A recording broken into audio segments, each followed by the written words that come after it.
ओम शांति। 19 अक्टूबर 2022। बाबा के महावाक्य। मीठे बच्चे, बाप आए हैं तुम्हें सब घुटकों से छुड़ाने। तुम अभी इस शोक वाटिका से अशोक वाटिका में चलते हो, इस विषय वैतरणी नदी से पार जाते हो। प्रश्न, याद में बैठते समय किस बात का विघ्न नहीं पड़ता और किस बात का विघ्न पड़ता है? उत्तर, याद में बैठने के समय किसी भी आवाज का या शोरगुल का विघ्न नहीं पड़ता, वह ज्ञान में पड़ता है। लेकिन याद में माया का विघ्न जरूर पड़ता है। माया याद के समय ही विघ्न डालती है, अनेक प्रकार के संकल्प विकल्प ले आती है। इसलिए बाबा कहते हैं, बच्चे सावधान रहो, माया का घूसा मत खाओ। शिव बाबा जो तुम्हें अपार सुख देता है, सर्व संबंधों की साकरीन है, उसे बहुत बहुत प्यार से याद करो। याद में तीखी दौड़ी लगाओ। गीत रात के राही। ओम शांति। मीठे मीठे बच्चे जो यात्रा पर हैं, वैसे जो बैठे हैं उनको यात्रा पर थोड़े ही कहा जाता है। यह यात्रा कैसी वंडरफुल है, शांति की यात्रा, शांति धाम में जाने की यात्रा। रावण के राज्य में गुटखा खाकर मरना होता है। एक सत्यवान सावित्री की कहानी है ना, कि काल से भी सावित्री सत्यवान की आत्मा को वापस ले आई।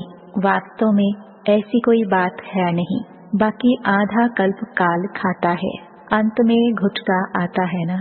रावण जिसको वर्ष वर्ष जलाते रहते हैं, वह हमारा दुश्मन है, यह नहीं जानते। बाबा कहते हैं, मैं आया हूँ तुमको शोक वाटिका से निकाल अशोक वाटिका में ले जाने, जहाँ गुटखा खाना नहीं होता। यहाँ तो अनेक प्रकार के गुटखे हैं।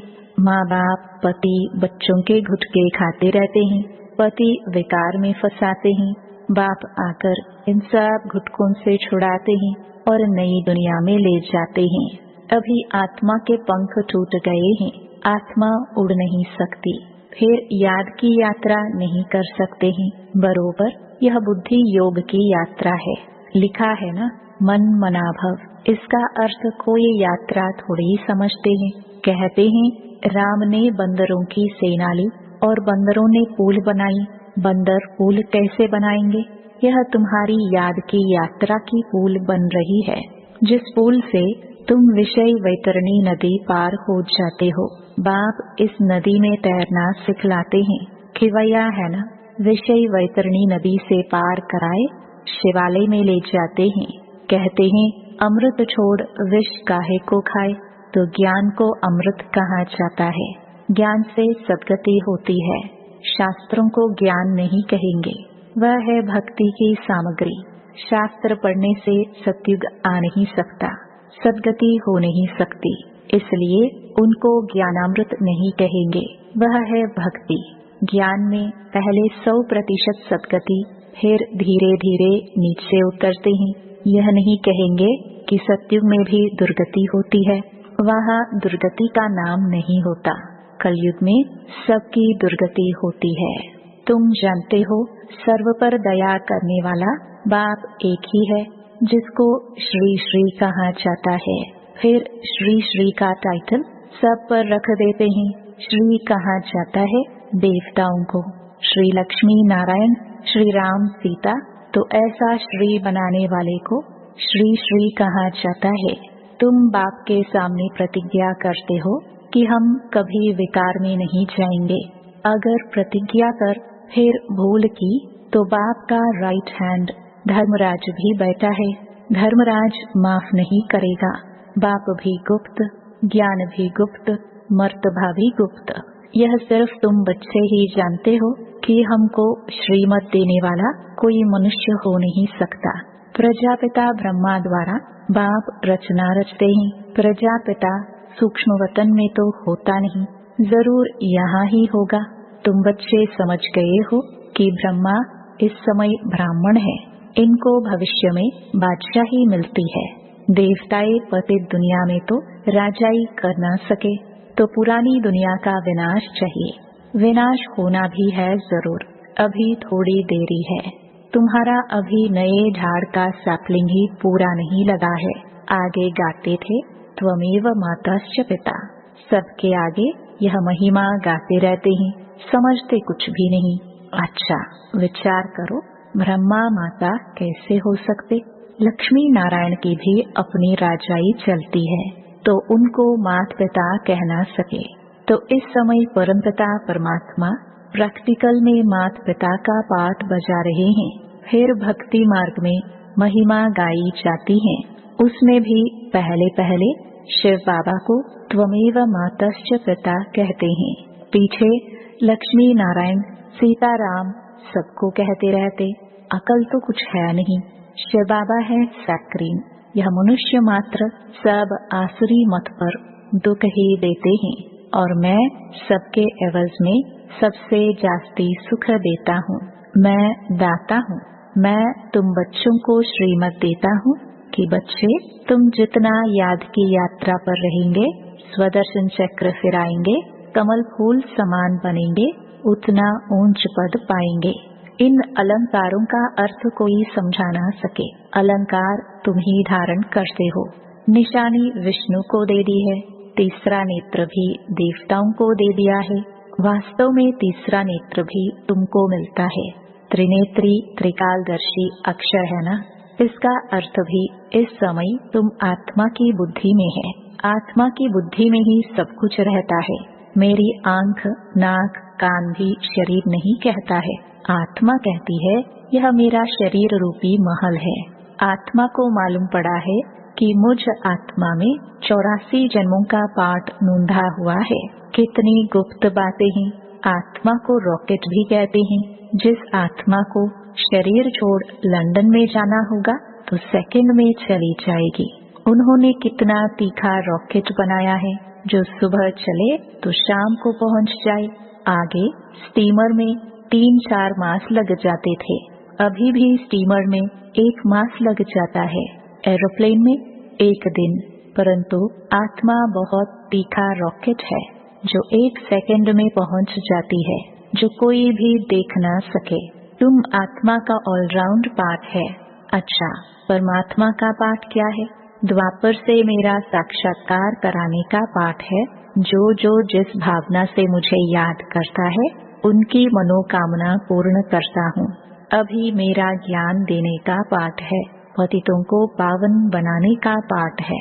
तुमको मास्टर नॉलेजफुल गॉड के बच्चे मास्टर गॉड बनाता हूँ। जिन्होंने कल्प पहले पुरुषार्थ किया था वही करेंगे। बच्चे कहते हैं कल्प पहले आए थे, अब फिर से वर्षा ले रहे हैं। किसके पास? माता पिता के पास। सरस्वती सबकी माता है। उनकी माता ये ब्रह्मा है, इनकी माता तो कोई है नहीं। शिव बाबा खुद कहते हैं तुम मेरी वन्नी पत्नी हो। तो फिर मैं कहता हूँ पति बिगड़ खाना मैं कैसे खाऊंगा?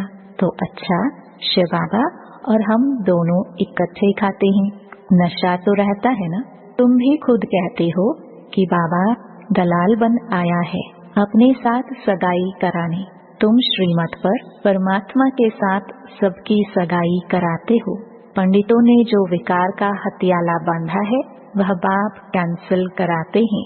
बाप कहते हैं तुम ज्ञान चिता पर बैठो तो गोरे बनेंगे, काम चिता पर बैठ तुम काला मुंह क्यों करते हो? श्याम सुंदर का अर्थ तुम जानते हो। श्री कृष्ण है सुंदर, अभी तो वह भी श्याम है। अब बाप ने आकर अपना परिचय दिया है। तुम हो पतित पावन गॉड फादर के स्टूडेंट। तो यह पाठशाला है। पाठशाला में पढ़ाई होती है, मेहनत करनी पड़ती है, और उन सत्संगों में मेहनत नहीं है। वहाँ तो गीता सुनी, ग्रंथ सुना और घर गया। वहाँ कोई थोड़ी कहता है कि पवित्र बनो, यात्रा करो, आगे चल। यह सब जिस्मानी यात्राएं आदि बंद हो जाएंगी। बर्फ पड़ी व एक्सीडेंट हुआ तो कोई जाएंगे नहीं, क्योंकि तुम्हारी यात्रा जोर होती जाएगी। हमारी यात्रा है शिवालय तरफ। पहले शिव की पुरी शिवालय में जाएंगे, फिर शिव की स्थापना की हुई पुरी शिवालय स्वर्ग में जाएंगे। शिवपुरी और विष्णुपुरी दोनों को शिवालय कहेंगे, क्योंकि मुक्ति जीवन मुक्ति दोनों शिव बाबा ही देते हैं। तो सतयुगी दैवी घराना शिव बाबा स्थापन करते हैं। अच्छा, याद में आवाज का विघ्न पड़ नहीं सकता, ज्ञान सुनने में शोर का विघ्न पड़ेगा। मनुष्य तो कहते हैं शांति करो, नहीं तो याद में विघ्न पड़ेगा, परंतु योग में आवाज विघ्न नहीं डालता। विघ्न डालती है माया। बच्चों के साथ माया की युद्ध है। बच्चों को युद्ध के मैदान में हार नहीं खानी चाहिए। माया तो घूसा लगाती रहती है। माया ने नाक पर घूसा लगाया तो यह गिरा, फिर खड़े हुए, फिर नाक पर लगाया तो यह गिरे। तो बाबा कहते हैं यह माया काम क्रोध के गुस्से मारती है, इससे तुम्हें बहुत बहुत सावधान रहना है, गुस्से नहीं खाने हैं। अच्छा, मीठे मीठे सिखिलदे बच्चों प्रति माता पिता बाप दादा का याद प्यार और गुड मॉर्निंग। रूहानी बाप की रूहानी बच्चों को नमस्ते। धारणा के लिए मुख्य सार। पहला, ज्ञान के सब अलंकारों को धारण कर स्वदर्शन चक्रधारी त्रिनेत्री त्रिकालदर्शी अर्थात मास्टर गॉड बनना है।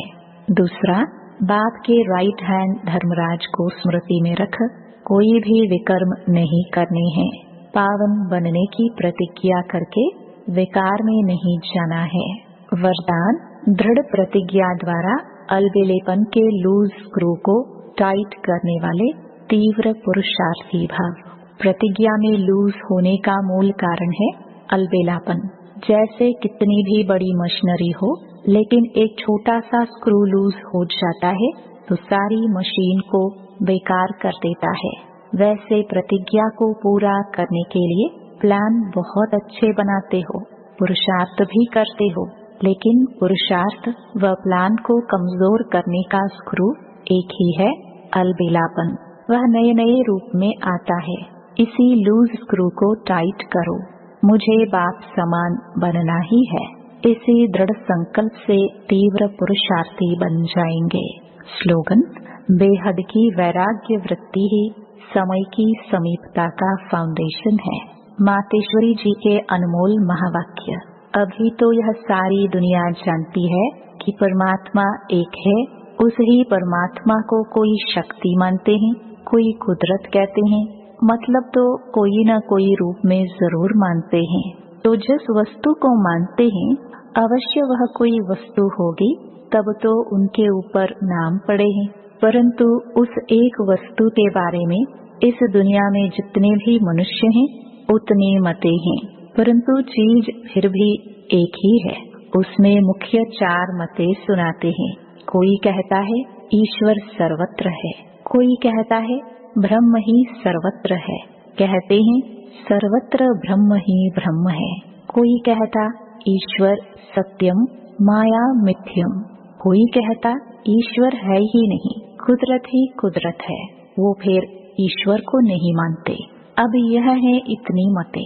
वो तो समझते हैं जगत प्रकृति है, बाकी कुछ है नहीं।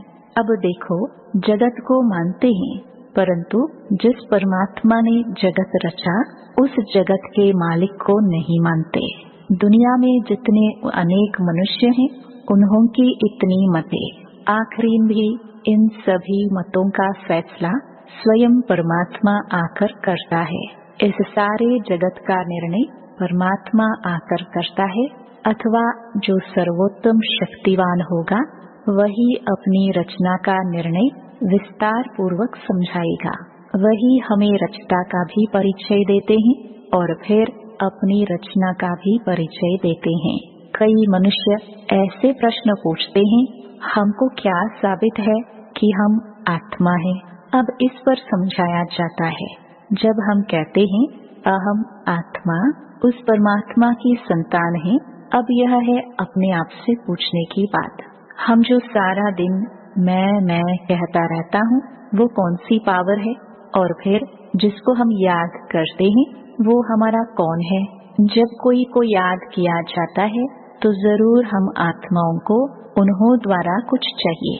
हर समय उनकी याद रहने से ही हमको उस द्वारा प्राप्ति होगी। देखो, मनुष्य जो कुछ करता है जरूर मन में कोई ना कोई शुभ इच्छा अवश्य रहती है। कोई को सुख की, कोई को शांति की इच्छा है, तो जरूर जब इच्छा उत्पन्न होती है तो अवश्य कोई लेने वाला है, और जिस द्वारा वो इच्छा पूर्ण होती है वो अवश्य कोई देने वाला जरूर है। तभी तो उनको याद किया जाता है। अब इस राज को पूर्ण रीति से समझना है, वह कौन है। यह बोलने वाली शक्ति मैं स्वयं आत्मा हूँ, जिसका आकार ज्योति बिंदु मिसल है। जब मनुष्य स्थूल शरीर छोड़ता है तो वो निकल जाती है, भल इन आंखों से नहीं दिखाई पड़ती है। अब इससे सिद्ध है कि उसका स्थूल आकार नहीं है, परंतु मनुष्य महसूस अवश्य करते हैं कि आत्मा निकल गई, तो हम उसको आत्मा ही कहेंगे। जो आत्मा ज्योति स्वरूप है, तो अवश्य उस आत्मा को पैदा करने वाला परमात्मा भी उसके ही रूप मुहाफिक होगा। जो जैसा होगा उनकी पैदाइश भी वैसी होगी। फिर हम आत्माएं उस परमात्मा को क्यों कहते हैं कि वो हम सर्व आत्माओं से परम हैं? क्योंकि उनके ऊपर कोई भी माया का लेप चेप नहीं है। बाकी हम आत्माओं के ऊपर माया का लेप चेप अवश्य लगता है, क्योंकि हम जन्म मरण के चक्र में आती हैं। अब यह है आत्मा और परमात्मा में फर्क। अच्छा, ओम शांति।